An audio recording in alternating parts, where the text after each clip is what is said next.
Hello students, I hope everybody is fine. मेरा नाम है doctor Meenakshi and I am here to teach you biology. Alright, so biology जैसे हमें पता है सब बच्चे बहुत ही समझते हैं कि बहुत ही सिंपल सब्जेक्ट है, बड़ी आसानी से हो जाता है. बट देन बायोलॉजी इजी तो है but it is a science with facts. इसे ढंग से पढ़ना बहुत ज़रूरी है. सो यहाँ पर अपने इस चैनल में I am going to teach you biology easily. और अभी शुरुआत हम करेंगे एनसीईआरटी बायोलॉजी से. ऑलराइट, तो इस वीडियो में बेसिकली मैं आपको चैप्टर 2 एनसीईआरटी बायोलॉजी का पढ़ाने वाली हूँ, जिसका नाम है बायोलॉजिकल क्लासिफिकेशन. मेरे वीडियोस में हमने एक चीज़ का बड़ा अच्छा तरीके से ध्यान रखा है. वो क्या है कि सारे वीडियोस को हमने बिल्कुल भी बोरिंग होने नहीं दिया है. इसी वजह से जो 2 या 2.5 घंटे का पूरा चैप्टर है उसको हमने बिट्स एंड पीसेस में डिवाइड करके उसको 20-20 या 10-10 मिनट्स के लेक्चर्स में हमने डिवाइड किया है. ऑलराइट, जिससे कि जो स्टडिंग प्रोसेस है वो किसी भी तरीके से बोरिंग ना हो. ऑलराइट, सो आज हम इस वीडियो में पढ़ेंगे इंट्रोडक्शन टू बायोलॉजिकल क्लासिफिकेशन कि आखिर वो है क्या और उसे कैसे आगे हम फर्दर कंटिन्यू करेंगे. और डिफरेंट किंगडम्स जो है वो मेरे आने वाले सब्सिक्वेंट वीडियोस में आपको पढ़ने को मिलेंगे. सो मेरे चैनल को सब्सक्राइब करना ना भूलें और बेल आइकन भी दबाएं, जिससे मेरे आने वाले वीडियोस के बारे में आपको पता चलता रहे. And kindly like my video. So देर किस बात की है, लेट्स गेट स्टार्टेड.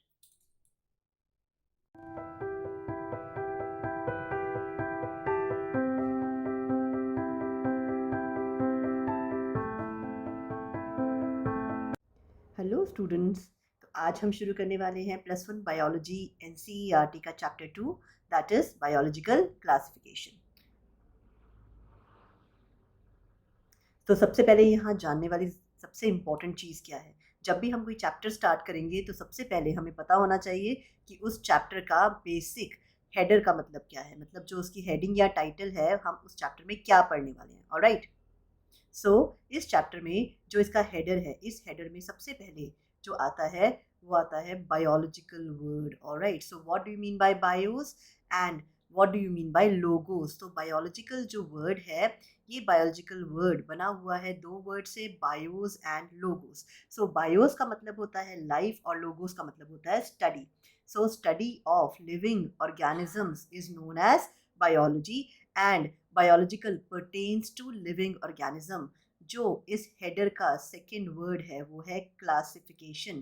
क्लासिफिकेशन का मतलब क्या है? Grouping of organisms into different categories और groups according to their similarities and differences. So अब हम सम अप कर लेते हैं कि इस पूरे चैप्टर में हम लोग बेसिकली क्या चीज़ें पढ़ने वाले हैं.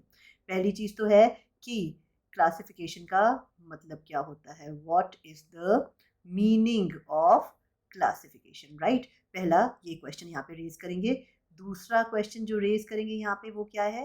What is the need for classification. आखिर ऑर्गेनिजम्स को क्लासिफाई करने की ज़रूरत क्या है. थर्ड क्वेश्चन जो यहाँ पे अराइज होगा वो क्या है कि ऑर्गेनिज्म को क्लासिफाई किन किन मेथड से किया गया है. What were the various methods और systems employed by the scientists to classify organisms. Right, so basically in this chapter we are going to talk about the meaning of classification, what is the need for classification, what are the different methods employed by scientists to classify living organisms, or finally what are the different classifications under which the organisms have been classified. All right, so all these things we are going to cover in this chapter. So let's start. क्या कहते हैं सबसे पहले, since the dawn of civilization, जब से इंसान ने civilised होना शुरू किया तब से there have been many attempts to classify living organisms. Attempts to classify living organisms बहुत टाइम पहले से शुरू है, but the only problem was that they were not used or they were not classified according to any scientific criteria. जो भी पुराने time की classification थी वो सिर्फ और सिर्फ नीड बेस्ड थी और ऑर्गेनिजम्स को उनके यूज़ के अकॉर्डिंग क्या किया जाता था, क्लासिफाई. सो यूज़ के अकॉर्डिंग कैसे क्लासिफाई किया जाता था? वेदर दे प्रोवाइडेड फूड और helped in shelter building or they provided clothing. So that was just pure need based classification of organisms. So scientific कोई भी criteria नहीं था. Aristotle जो कि एक ग्रीक फिलोसोफर थे, he was the first one to attempt a more scientific basis of classification. So question arise होता है किसने सबसे पहले साइंटिफिक बेसिस ऑफ क्लासिफिकेशन को अटेम्प्ट किया था. तो नाम है एरिस्टोटल, जो कि एक ग्रीक फिलोसोफर थे. अब एरिस्टोटल ने साइंटिफिक क्राइटेरिया में क्या इस्तेमाल किया था? Alright, he used simple morphological characters. Now what do you mean bye morphological? Morphological का मतलब है, ये भी दो वर्ड से बना है. Again, morphos means form and logos means study.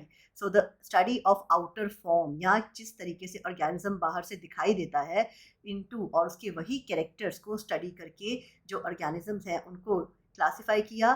Plants को क्लासीफाई किया into trees, shrubs and herbs, and animals were divided into those which had red blood and those which did not have red blood. Alright, so Aristotle ने क्या किया? Aristotle ने morphological characters के basis पे organisms को classify किया into trees, shrubs and herbs Plantae के लिए, और animals which had red blood and those which did not have red blood. Right, so सबसे पहला साइंटिफिक अटेम्प्ट किसने किया था? एरिस्टोटल ने. सो यहाँ पे हम इसको मेंशन कर देते हैं कि Aristotle was the first one to attempt the scientific basis of classification. Aristotle के बाद नाम आता है कार्लस लीनियस का. ऑलराइट, सो कार्लस लीनियस, जिन्हें हम बाइनोमियल नॉमेनक्लेचर के लिए भी जानते हैं, he classified organisms into two kingdom system of classification. जो दो किंगडम्स उन्होंने बनाए वो कौन से थे? Plantae and animalia. All organisms जिनमें प्लांट लाइक कैरेक्टर्स थे उनको प्लांटे में डाल दिया, और सारे ऑर्गेनिजम्स जिनमें एनिमल लाइक कैरेक्टर्स थे उनको एनिमलिया में डाल दिया. This system was used till very recently. बहुत टाइम तक ये सिस्टम इस्तेमाल किया गया, but then there were certain limitations और ड्रॉबैक्स ऑफ दिस सिस्टम, जिसकी वजह से इस सिस्टम को ख़त्म होना पड़ा या ऑब्सोलीट होना पड़ा.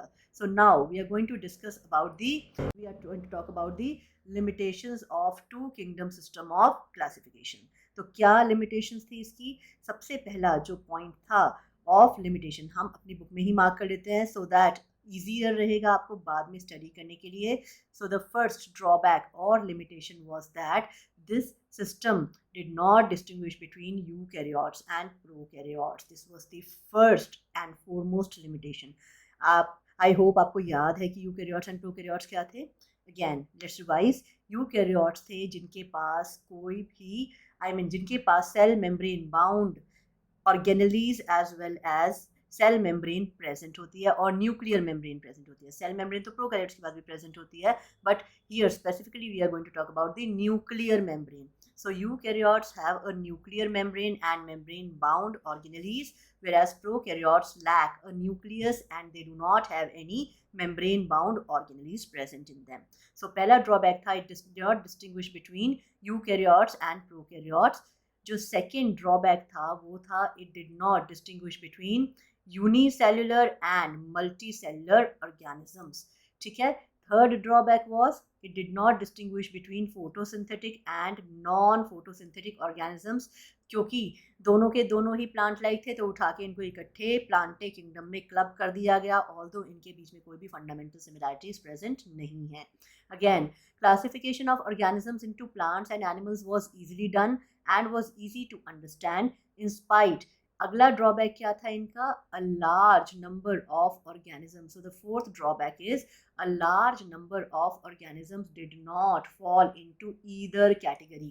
बहुत सारे ऐसे organisms थे जिनके पास ना तो plant like characters थे और ना ही animal like characters. So ये जो drawbacks थे, इन drawbacks की वजह से two kingdom system of classification was found to be inadequate. Alright.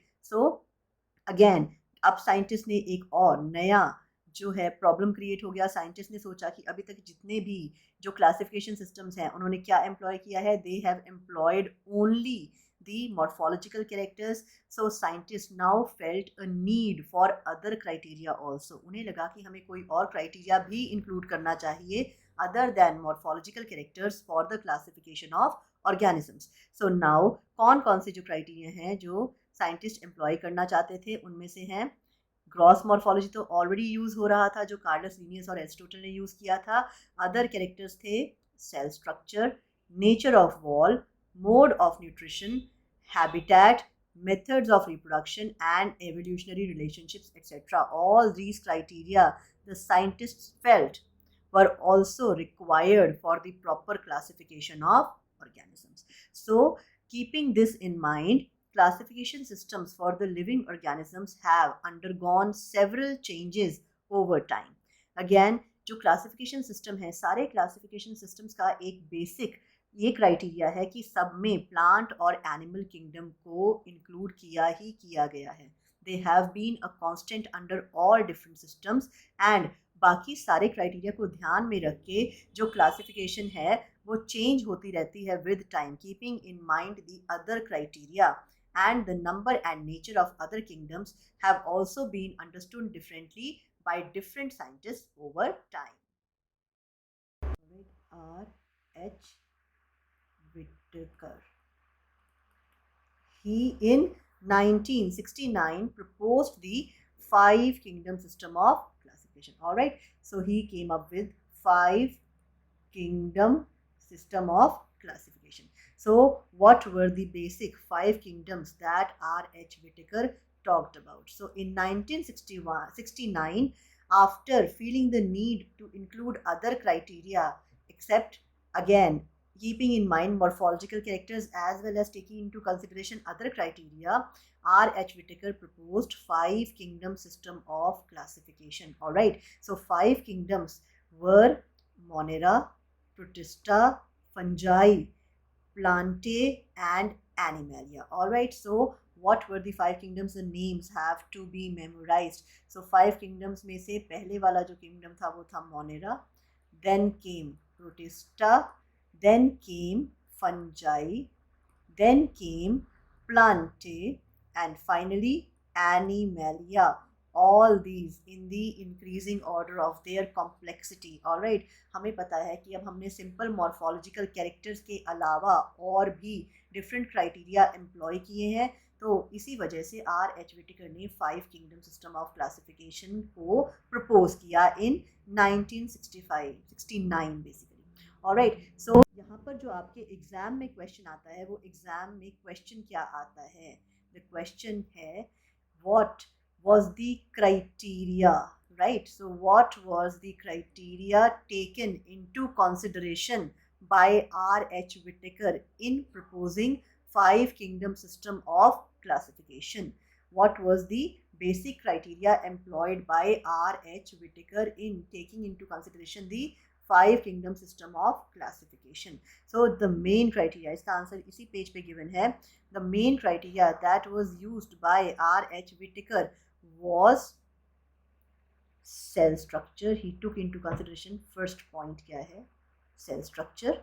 Second point है he took into consideration thallus organization. Third point है he took into consideration mode of nutrition. And fourth point है he took into consideration the reproduction. And fifth point है he took into consideration the phylogenetic relationships of organisms. So we are going to talk about this one by one. Cell structure. Cell structure मतलब कि वो prokaryotic है या फिर eukaryotic है, किस type का? Thallus organization, whether the body is differentiated और non differentiated. Mode of nutrition, whether वो अपना फूड खुद बनाते हैं या फिर हेटेरोट्रॉफिक हैं. Reproduction, whether it is asexual और sexual. And phylogenetic relationship. What do you mean by phylogeny? Phylogeny का बेसिक मतलब क्या है? फाइलोजेनी का मतलब है एवोल्यूशनरी रिलेशनशिप, कि वो ऑर्गेनिजम्स आपस में एवोल्यूशनरली आपस में रिलेटेड हैं या नहीं हैं. This also had to be taken into consideration. So let's take a look at this table. ये टेबल क्या बताता है कि जो सबसे पहला जो पॉइंट है वो है कैरेक्टर्स. कौन कौन से अलग अलग डिफरेंट 5 किंगडम्स में all those criteria that he used, वो कैरेक्टर्स किस तरीके से उनमें डिफरेंट है या सिमिलर है, that we are going to talk about. Alright, so the first is cell type. So cell type, monerans में जो सेल टाइप है वो क्या है? Prokaryotic in nature. That means they have an incipient nucleus. Incipient nucleus का मतलब not bound by a nuclear membrane. वेराज protista से लेके एनिमैलिया तक बाकी सारे क्या हैं?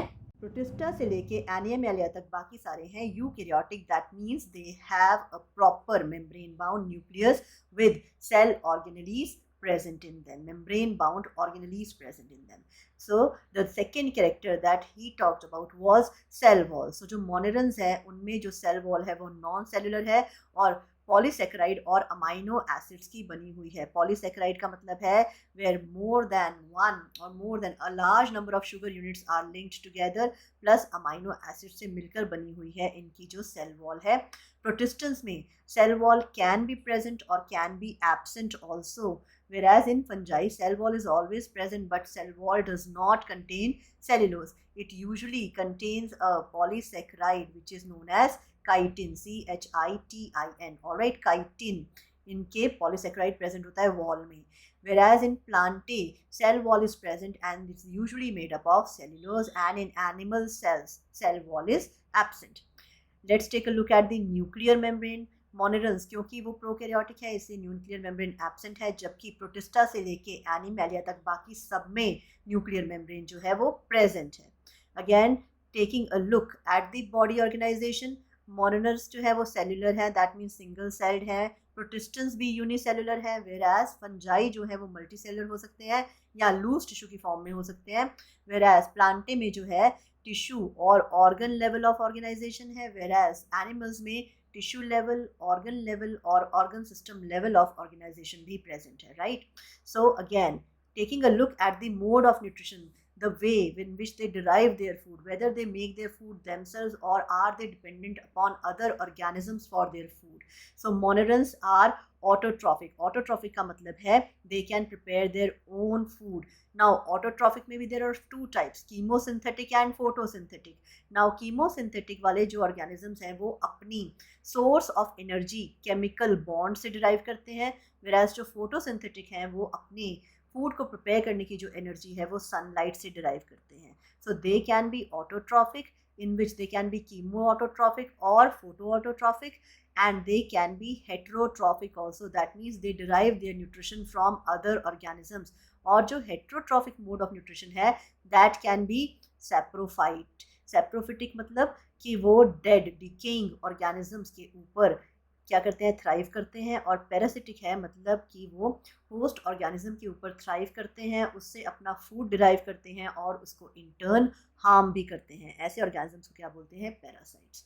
प्रोटिस्टेंस की बात करें तो protistans are autotrophic also and heterotrophic also. When they are autotrophic they are only photosynthetic, they are not chemosynthetic.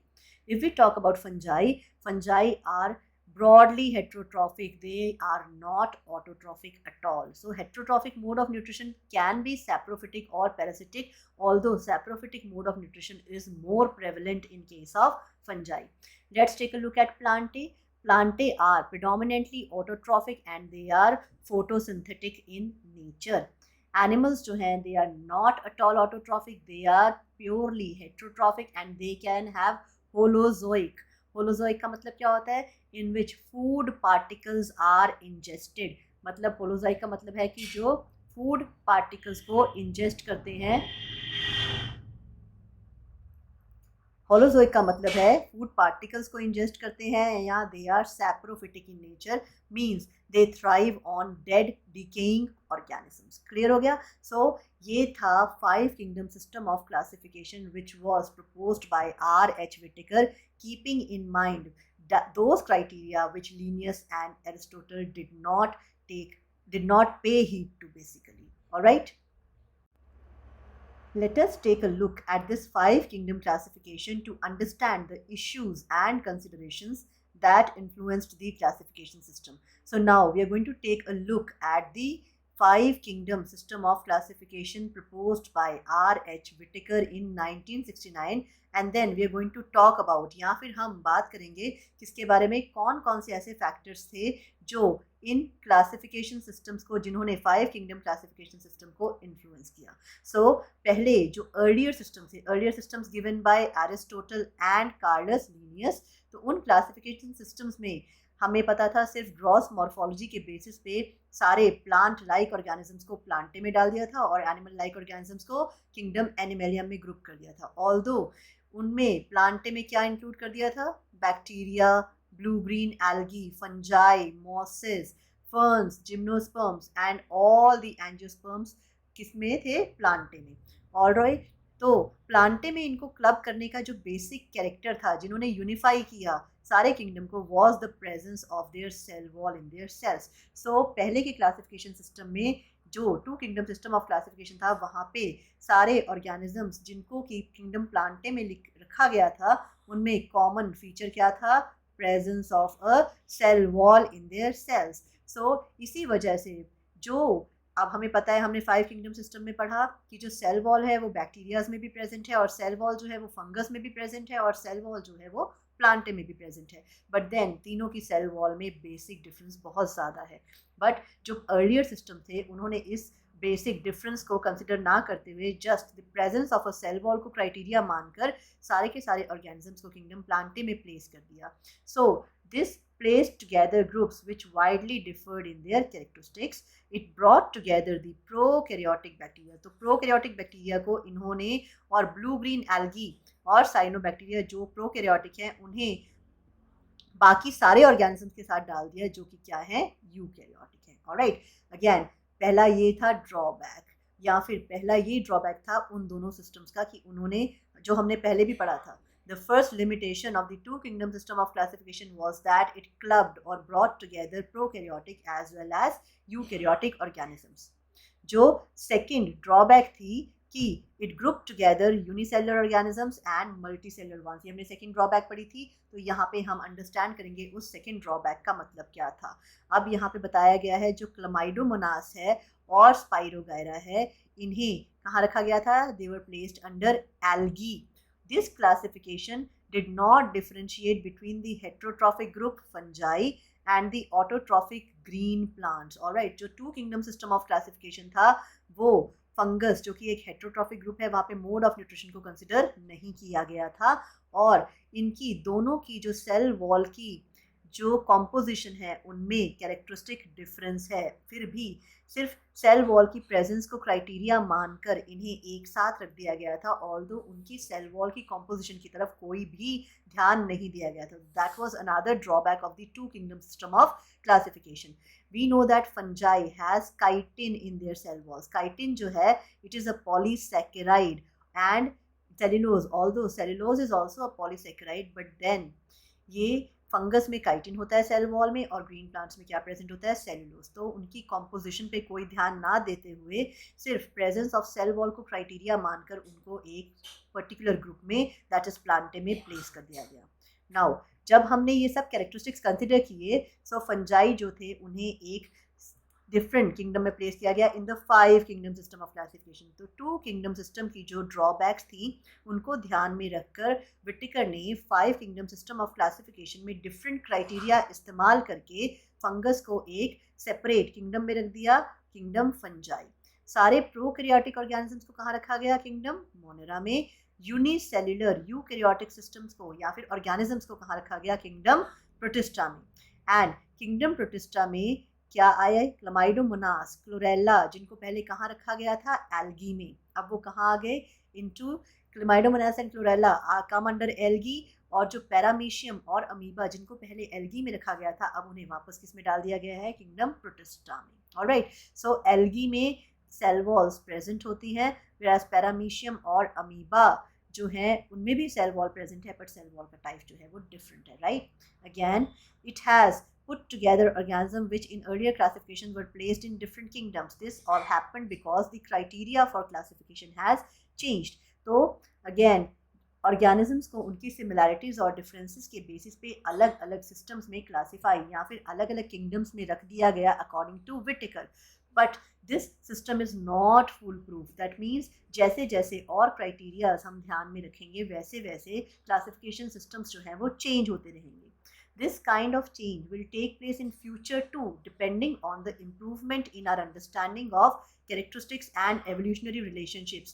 Over time, an attempt has been made to evolve a classification system which reflects not only morphological, physiological, and reproductive similarities, but that is also phylogenetic. That means जो अब modern system of classification है उसमें सिर्फ और सिर्फ gross morphology या outer form, physiology या किस तरीके से उनकी बॉडी फंक्शन करती है, या उनकी रिप्रोडक्टिव सिमिलैरिटीज़ को ध्यान में, सिर्फ इनको ध्यान में ना रखते हुए उनकी एवोल्यूशनरी रिलेशनशिप्स को भी ध्यान में रखा जाता है, whether they have a common ancestor और not. So the modern system of classification take into consideration what morphological, physiological, reproductive as well as phylogenetic relationships. So I hope आपको ये इंट्रोडक्टरी पोर्शन अच्छे से समझ में आ गया होगा.